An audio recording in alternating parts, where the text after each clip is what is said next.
بسم اللہ والصلاة والسلام علی رسول اللہ۔ اقتربت الساعۃ وانشق القمر، صدق اللہ العظیم۔ معزز سامعین، اللہ رب العزت نے قرآن مجید کا پارہ نمبر 27 سے سورہ قمر اس کی آیت نمبر 1 کے اندر ارشاد فرمایا کہ قیامت قریب آ گئی ہے اور چاند شق ہو گیا ہے۔ اللہ اکبر۔ حضرت انس رضی اللہ تعالیٰ عنہ روایت کرتے ہیں کہ پیارے آقا صلی اللہ علیہ وآلہ وسلم نے ایک روز عصر کے بعد خطبہ دینا شروع کیا، یہاں تک کہ سورج غروب ہونے کے بالکل قریب ہو گیا۔ جب بالکل قریب ہو گیا تو رحمت دو عالم صلی اللہ علیہ وآلہ وسلم نے ارشاد فرمایا، یعنی دنیا کی مقررہ مدت میں سے اب اسی قدر ٹائم لوگوں باقی بچ چکا ہے کہ جتنا اس دن سے سورج غروب ہونے میں باقی ہے۔ یعنی آقا علیہ الصلوۃ والسلام نے لوگوں کو ڈرایا کہ لوگوں اب قیامت بہت ہی زیادہ قریب آ گئی ہے۔ اور دوسری حدیث حضرت سہل ابن سعد کی ہے۔ آپ فرماتے ہیں کہ رسول اللہ صلی اللہ علیہ وآلہ وسلم نے اپنی 2 انگلیوں سبابہ اور وسطیٰ کو ملا کے لوگوں کے سامنے بیان فرمایا، لوگوں میری اور قیامت کی مثال ان 2 انگلیوں جیسی ہے کہ میری باسط اور قیامت یوں آپس میں ملی ہوئی ہے۔ اس آیت کے شان نزول میں مفسرین فرماتے ہیں کہ قیامت برپا ہونے کا جو وقت متعین ہے اللہ رب العزت نے اس آیہ کریمہ کے اندر بیان فرما دیا۔ یعنی 1,24,000 انبیاء کو مبعوث فرمانا تھا، وہ مبعوث ہو چکے۔ آقا علیہ الصلوۃ والسلام کی بعثت ہونی تھی، آپ کی بعثت ہو چکی۔ یعنی اب نہ آپ کے بعد کوئی نبی نہیں آئے گا، اسی طرح اب قیامت کے آنے میں کوئی شک و شبہ باقی نہیں ہے۔ بخاری اور مسلم کی ایک حدیث ہے، حضرت انس راوی ہیں، فرماتے ہیں میں نے آقا علیہ الصلوۃ والسلام کو یہ فرماتے ہوئے سنا، ان من اشراط الساعۃ ان یرفع العلم۔ آقا علیہ الصلوۃ والسلام نے ارشاد فرمایا کہ قیامت کی نشانیوں میں سے ایک بہت بڑی نشانی یہ ہے۔ یا رسول اللہ کیا نشانی ہے؟ فرمایا علم اٹھا لیا جائے گا۔ اللہ اکبر۔ اب علم سے مراد یہاں یونیورسٹی یا کالجز میں جو علوم و فنون سکھائے جاتے ہیں وہ نہیں ہے، علم سے مراد قرآن کا، حدیث کا اور فقہ کا علم ہے۔ جب قیامت نزدیک ہوگی تو یہ علم اٹھا لیا جائے گا۔ یہ علم کس طرح اٹھے گا؟ ایک عالم دین جب اس دار فانی سے کوچ کرے گا تو اس کا جو جانشین ہوگا اس کے اندر اتنی صلاحیت، اتنی اہلیت نہیں ہوگی جتنے اس کے استاد کے اندر صلاحیتیں تھیں۔ تو جب علماء اٹھتے جائیں گے تو علماء کے اٹھنے کے ساتھ یہ علم بھی اٹھتا جائے گا۔ دوسری حضور نے نشانی بیان فرمائی، وَيَكْثُرَ الْجَهْلُ، جہالت بہت زیادہ بڑھ جائے گی۔ جب پختہ علم والے لوگ باقی نہیں رہیں گے تو جاہل ان کی جگہ لے لیں گے۔ لوگ جو جہالات سے جا کے فتوے پوچھیں گے، اب وہ خود بھی جاہل ہوں گے اور جو فتویٰ دیں گے وہ بھی جہالت کی بنیاد کے اوپر اس فتوے کی بحث ہوگی۔ اب فتویٰ دینے والا بھی اور جو فتوے کے اوپر عمل کرے گا، یہ دونوں جو اشخاص ہیں وہ جہالتوں کے گڑھوں میں اور ضلالتوں کے گڑھوں میں جا گریں گے۔ تیسرے نمبر کے اوپر حضور نے ارشاد فرمایا، وَيَكْثُرَ الزَّنَا وَيَكْثُرَ شُرْبَ الْخَمْرِ، زنا کی کثرت ہو جائے گی اور شراب خوری بہت زیادہ بڑھ جائے گی۔ یعنی جس طرح لوگ پانی پیتے ہیں اس طرح لوگ شراب پینا شروع کر دیں گے۔ حالانکہ اسلام نے شراب کو تمام بدیوں، تمام برائیوں کی جڑ کہا ہے۔ اور جو زنا ہے اس کی کثرت کے کیا اسباب ہیں؟ فقہاء کرام نے، محدثین کرام نے لکھے ہیں کہ عورتیں قرب قیامت کا جب زمانہ قریب ہوگا تو بے پردہ ہو جائیں گی۔ اسی طرح مخلوط نظام تعلیم ہوں گے، اور آج کے دور میں انٹرنیٹ، کیبل اور ڈش نے جو رہی صحیح کثر تھی وہ بھی پوری کر دی ہے، اور حیا کا جو ایک چادر تھی اس کے دامن کو بالکل تار تار کر دیا ہے۔ آگے حضور پاک صلی اللہ علیہ وآلہ وسلم نے 5ویں نشانی یہ بیان فرمائی، وَيَقِلُّ الرِّجَالُ وَيَكْثُرَ النِّسَاءُ حَتَّى يَكُونَ ب50 امرأة القیم الواحد۔ حضور نے فرمایا مرد کم ہو جائیں گے اور عورتوں کی کثرت ہو جائے گی، یہاں تک کہ 50 عورتوں کے اوپر صرف ایک مرد منتظم رہ جائے گا۔ اللہ اکبر۔ اب عورتوں کی کثرت سے مراد یہ ہے کہ ایک تو فطرتی طور کے اوپر لڑکیوں کی پیدائش زیادہ ہوتی ہے اور لڑکوں کی پیدائش کم ہوتی ہے۔ دوسرے نمبر کے اوپر جنگوں میں بھی زیادہ مرد حضرات ہی مارے جاتے ہیں، اگر مسلمان ہو تو وہ شہید کہلاتے ہیں۔ اب جب ایک مسلمان شہید ہو جائے گا یا کوئی بھی مرد مارا جائے گا جنگ کے دوران تو پیچھے اس کے بیوی بچے رہ جائیں گے۔ اب اس طرح کرتے کرتے عورتوں کی بہتات ہو جائے گی۔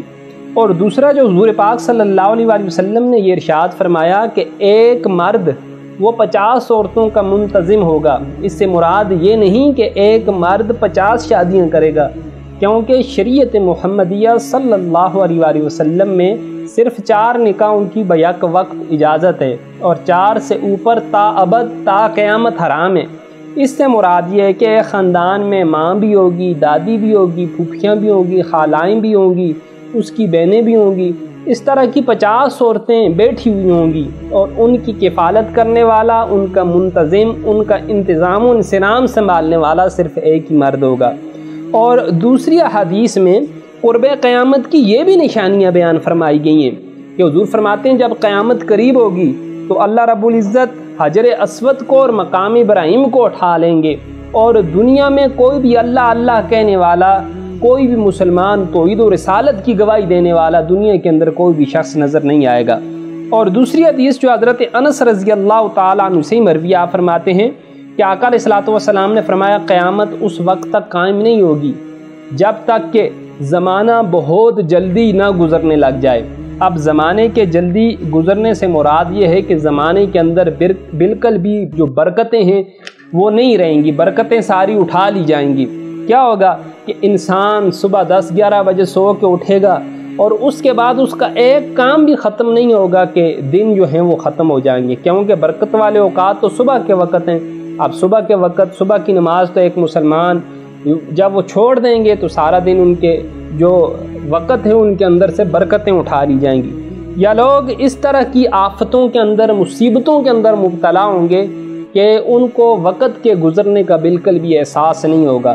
آگے فرمایا 1 سال 1 مہینے کی طرح ہوگا، 1 مہینہ 1 ہفتے کی طرح ہوگا، اور اسی طرح 1 ہفتہ جو ہے وہ 1 دن کی طرح ہوگا، اور 1 دن 1 گھڑی کی طرح ہوگا، اور 1 گھڑی آگ سلگانے کی طرح ہوگی۔ اب یہاں گھڑی سے مراد محدثین فرماتے ہیں کم از کم 1 گھنٹہ ہے، اور آگ سلگانے سے مراد یہ ہے کہ دیہات کے اندر جو عورتیں لکڑیوں کے ساتھ آگ جلاتی ہیں تو آگ جلانے سے پہلے چھوٹی چھوٹی لکڑیاں چولہے کے اندر رکھی جاتی ہیں، ان کو سلگایا جاتا ہے تاکہ جو ہے بڑی لکڑیاں آگ کو پکڑ لیں، یہ آگ سلگانا ہے۔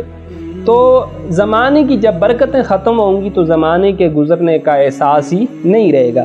اور اگلی حدیث طیبہ یہ حضرت ابو ہریرہ رضی اللہ تعالیٰ عنہ راوی، حضور نے 14 عیوب بیان فرمائے جب یہ 14 عیب امت کے اندر قائم ہو جائیں تو پھر سمجھ لینا کہ اب قیامت بالکل قریب آ گئی ہے۔ پہلی رسول اللہ نے کیا نشانی بیان فرمائی؟ جب غنیمت کو اپنی دولت سمجھا جائے گا، یعنی سورہ انفال اللہ رب العزت نے قرآن کے اندر نازل فرمائی۔ اب مال غنیمت کیا ہے؟ مال غنیمت یہ ہے کہ کفار کے ساتھ جہاد کے بعد کافر اپنا جو سامان مال و منال چھوڑ کے میدان جنگ سے بھاگ جائیں اس کو مال غنیمت کہتے ہیں۔ جب قرب قیامت آئے گا اور اس میں جو غازی ہوتے ہیں ان کو شریعت نے ایک حصہ مقرر کر رکھا ہے، ان غازیوں کے اندر اس مال کو تقسیم کر دیا جاتا ہے۔ حضور فرماتے ہیں جب قرب قیامت کا وقت آئے گا تو کیا ہوگا؟ جو امیر اور مالدار لوگ ہیں وہ مال غنیمت کے اوپر قبضہ کر کے بیٹھ جائیں گے، اور جو غریب غازی اور مجاہدین ہیں ان کو مال غنیمت میں سے کچھ بھی ایسا وہ نہیں دیں گے۔ دوسرے نمبر کے اوپر ارشاد فرمایا امانت کو غنیمت اور زکوٰۃ کو ٹیکس بنا لیا جائے گا، یعنی اگر کوئی شخص دوسرے کے پاس اپنے پیسے، اپنی کوئی بھی چیز بطور امانت رکھتا ہے تو اس کو تو امین ہونا چاہیے، اگلا جب اپنی چیز واپس مانگے اسے چاہیے کہ وہ اس کی چیز کو واپس کر دے، لیکن کیا ہوگا کہ یہ دوسرا شخص اس کی جو امانت ہے اس کو عزم کر بیٹھے گا، اور لوگ کیا کریں گے؟ مال جو ہے وہ زکوٰۃ میں سے نکالیں گے۔ زکوٰۃ اسلام نے 100 روپے کے اوپر 2.5 روپے رکھی ہے۔ اب لوگ جو ہیں یہ زکوٰۃ ادا نہیں کریں گے، بلکہ ٹیکس اگر ان کو ایک کارڈ کے اوپر 100 کے پیچھے 25 روپے بھی دینے پڑیں تو وہ تو دیں گے، لیکن اللہ کے راستے میں 100 کے اوپر 2.5 روپے وہ زکوٰۃ دینا وہ پسند نہیں کریں گے۔ اگر کوئی نکالے گا بھی تو وہ عبادت سمجھ کے نہیں بلکہ بددلی کے ساتھ یا بوجھ سمجھتے ہوئے، تاوان سمجھتے ہوئے وہ نکالے گا، تو ان کے اوپر ایسے حاکم جو ہیں وہ مسلط ہو جائیں گے جو ان کے پیسوں میں سے ٹیکس لے لیں گے۔ آگے ارشاد فرمایا اور غیر دین کے لیے علم حاصل کیا جائے گا۔ پہلی تو اس کی توجیہ جو محدثین بیان فرماتے ہیں، یا تو لوگ علم حاصل ہی نہیں کریں گے دین کا، قرآن کا، حدیث کا، فقہ کا، اس کی طرف رغبت ہی نہیں ہوگی، یا جو طلباء علم حاصل کر رہے ہوں گے ان کا مطمع نظر دعوت و تبلیغ کا کام نہیں ہوگا کہ ہم نے اس دین کی ابلاغ کا اور اس دین کو دوسرے جو غیر مسلم ہیں ان تک پہنچانا ہے، بلکہ ان کا مطمع نظر اس دین کے علم کے اصول سے صرف منصب کا، دولت کا اصول رہ جائے گا۔ آگے ارشاد فرمایا آدمی اپنی بیوی کی اطاعت کرے گا اور ماں کی نافرمانی کرے گا، اور اپنے دوست کو قریب کرے گا اور باپ کو دور کرے گا، یعنی قرب قیامت میں والدین کی نافرمانی بالکل عام ہو جائے گی۔ فاسق فاجر دوستوں کی وجہ سے متقی باپ کو ایک شخص دور کر دے گا، ماں کی نافرمانیاں کرنے لگ جائے گا، تو حضور نے فرمایا سمجھ لو قیامت قریب آ جائے گی۔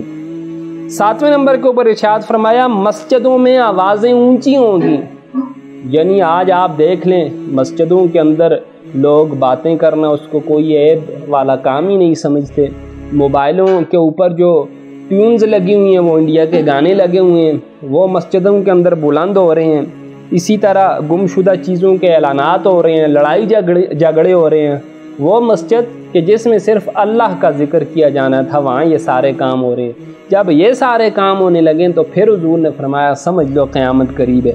8ویں نمبر کے اوپر ارشاد فرمایا قبیلے کا جو بدکار ترین شخص ہوگا وہ قوم کی سرداری کرے گا، یعنی نیک شخص متقی شخص وہ سردار نہیں بنے گا۔ آج ہمارے جمہوری سسٹم کو اگر آپ سامنے رکھ کے دیکھ لیں تو آپ کو سمجھ آ جائے گی کہ یہ نشانی بھی تقریباً پوری ہو چکی۔ 9ویں نمبر کے اوپر ارشاد فرمایا جو قوم کا ذمہ دار شخص ہوگا وہ ان کا سب سے کمینہ ترین شخص ہوگا۔ اور 10ویں نمبر کے اوپر آدمی کی تعظیم کی جائے گی، اس کے علم کی وجہ سے نہیں، اس کے تقویٰ تعارف کی وجہ سے نہیں، بلکہ اس کے شر سے بچنے کی وجہ سے لوگ دوسرے شخص کی تعظیم کریں گے۔ اب یہ جو تینوں باتیں ہیں یہ آج پوری ہو چکی ہیں۔ فاسق فاجر کمینے شخص جو ہے وہ بڑے بڑے عہدوں کے اوپر فائز ہیں، اور جو متقی شریف النفس اور شریعت کو جاننے والے ہیں ان کا کوئی پرسان حال نہیں۔ آگے 11ویں نمبر کے اوپر حضور نے ارشاد فرمایا آرٹسٹیں یا فنکارائیں یہ جگہ جگہ آپ کو نظر آئیں گی، اور گانے بجانے کے جو آلات ہیں میوزیکل انسٹرومنٹس ان کی بہتات ہو جائے گی۔ اور 13ویں نمبر کے اوپر حضور نے فرمایا کہ شراب کثرت سے پی جائے گی۔ اب ان چیزوں کا رواج تو ہر شخص اپنی آنکھوں سے آج دیکھ رہا ہے۔ ٹیکنالوجی کے اس جدید ترین دور کے اندر آپ دیکھیں ہر جگہ کیبل، سینما، انٹرنیٹ اور ڈش نے اس کلچر کو گھر گھر پروموٹ کر دیا ہے۔ وہ گھر جہاں صبح سے اللہ کے قرآن کی آوازیں آیا کرتی تھیں، نماز روزے کی جو ہے ان گھروں کے اندر پابندیاں کی جایا کرتی تھیں، آج ان گھروں سے صبح کے وقت، دوپہر کے وقت، شام کے وقت انڈیا کے گانوں کی جھنکاریں سنائی دے رہی ہیں، اور ہر در و دیوار سے گانے بجانے کی آوازیں آ رہی ہیں۔ تو یہ نشانی بھی پوری ہو چکی۔ 14ویں نمبر کے اوپر ارشاد فرمایا اس کے پچھلے اس کے اگلوں کے اوپر لعنت کریں گے۔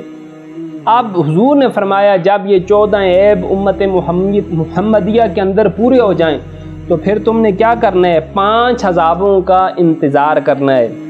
پہلے نمبر کے اوپر سرخ ہوا، دوسرے نمبر کے اوپر زلزلہ، تیسرے نمبر کے اوپر دھنسنا، چوتھے نمبر کے اوپر صورتیں بدلنا، اور 5ویں نمبر کے اوپر پتھر برسنا۔ ان نشانیوں کا تم نے انتظار کرنا ہے۔ اور یہ نشانیاں کس طرح رونما پذیر ہوں گی؟ جس طرح کہ ایک آر ہے کہ جب اس کا دھاگا توڑ دیا جائے تو اس کے دانے اوپر تلے مسلسل گرنا شروع ہو جاتے ہیں، اسی طرح یہ نشانیاں بھی، یہ عذاب بھی جب امت محمدیہ میں یہ 14 عیوب مکمل ہو جائیں گے تو یہ عذاب اسی طرح امت کے اوپر نازل ہونا شروع ہو جائیں گے۔ یعنی جب مسلمانوں میں یہ 14 عیب جمع ہو جائیں تو پھر یہ 5 عذاب، جس طرح ایک تسبیح کے آپ دھاگے کو توڑ دیں اس تسبیح کے دانے اوپر تلے گرنا شروع ہو جاتے ہیں، اس طرح یہ عذاب اوپر تلے لگاتار مسلمانوں میں ظاہر ہونا شروع ہو جائیں گے۔ خیال رہے کہ آج یہ جو 14 عیوبین میں سے کچھ عیب تو ایسی ہیں جو صرف مسلمانوں کے اندر جمع ہیں، بقیہ اقوام کے اندر یہ عیوب نہیں پائے جاتے۔ مثلاً وہ کون کون سے عیب ہیں؟ جیسے مسجد میں دنیاوی باتیں کرنا، مسجد میں گانے بجانے کرنا، موبائلز کے اوپر انڈیا کے گانے لگے ہوئے ہیں ان کی ٹونز بج رہی ہیں، تو یہ کام غیر مسلم یہودی عیسائی نصرانی آ کے مسلمانوں کی مسجدوں میں نہیں کر رہا، مسلمان خود کر رہے ہیں، گم شدہ چیزوں کے اعلانات کر رہے ہیں، لڑائی جھگڑے کر رہے ہیں، مسجد کے اندر ٹونز لگا رہے ہیں۔ تو یہ ایک ایسا عیب ہے جو صرف مسلمانوں کے اندر پایا جا رہا ہے۔ دوسرا، بزرگ سلف صالحین کو گالیاں دینا، ان کو کافر اور مشرک بتانا، ان کے اوپر فتوے لگانا، یہ کام بھی صرف اور صرف مسلمان ہی سر انجام دے رہے ہیں۔ حالانکہ عیسائی حضرت عیسیٰ علیہ السلام کے جو خچر تھا اس کے کھر کے نال کا بھی احترام کرتے ہیں کہ ہمارے نبی کے یہ تبرکات میں سے، اور مسلمانوں کی حالت آپ جا کے دیکھ لیں کہ مسلمان جو ہیں وہ اپنے نبی کے تبرکات کو مٹانے کے اوپر لگے ہوئے ہیں کہ کسی طرح ان ساری چیزوں کو شرک اور بدعت کہہ کے اس روح ہستی سے مٹا دیا جائے۔ اسی طرح ساری قومیں جو ان کے بڑے بزرگ تھے، جو ان کے انبیاء تھے، یا کوئی بھی مذہب ہے، وہ اپنے جو مذہبی لیڈر تھا، اس مذہبی لیڈر کے جو اصحاب ہوا کرتے تھے، جو اس کے گھر والے ہوا کرتے تھے، ان کا بڑا ادب اور احترام کرتے ہیں۔ یہاں تک کہ جو ہندو ہیں وہ ہنومان کا بھی ادب کرتے ہیں، جو رام چند کا ساتھی تھا، جو مصیبت کے وقت اس کا مددگار تھا۔ لیکن مسلمانوں میں ایک ایسا فرقہ بھی ہے، ایک ایسا گروہ بھی تیار ہو چکا ہے جو نعوذ باللہ حضور پاک صلی اللہ علیہ وآلہ وسلم کے ازواج، حضور پاک صلی اللہ علیہ وآلہ وسلم کے صحابہ کے اوپر تبرہ کرنا عبادت سمجھتے ہیں۔ یہ کام بھی صرف مسلمانوں کے اندر ہی پایا جا رہا ہے، دنیا کی اور کسی قوم میں یہ کام نہیں پایا جاتا۔ ابن عساکر نے حضرت جابر سے مرفوع روایت یہ بیان فرمائی ہے کہ آقا علیہ الصلوۃ والسلام نے ارشاد فرمایا، ابو بکر و عمر کی محبت ایمان ہے اور بغض ان کا کفر ہے۔ فرمایا جو میرے صحابہ کو برا کہے اس پر اللہ کی لعنت ہے، اور جو ان کی عزت کی حفاظت کرے گا اللہ اس کی حفاظت کرے گا۔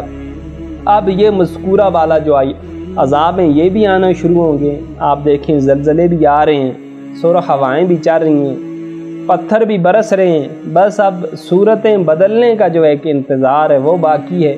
باقی یہ ساری جو صغرا قسم کی اللہ کے پیارے حبیب نے جو قیامت کی نشانیاں بیان فرمائی ہیں یہ پوری ہوتی جا رہی ہیں۔ تو اللہ رب العزت کی بارگاہ میں دعا ہے کہ اللہ پاک مسلمانوں کو ان مصیبتوں سے، ان آزمائشوں سے بچنے کی توفیق عطا فرمائے، اور ان کو سمجھ اور عقل عطا فرمائے کہ اللہ اور اللہ کے رسول کے حکم کے خلاف جب کوئی بھی کام سر انجام دیا جائے گا تو پھر اس میں برکت نہیں ہو سکتی، برکت اسی کام میں ہوگی جو سنت مصطفیٰ کے مطابق ہوگا۔ اللہ پاک عمل کرنے کی توفیق عطا فرمائے۔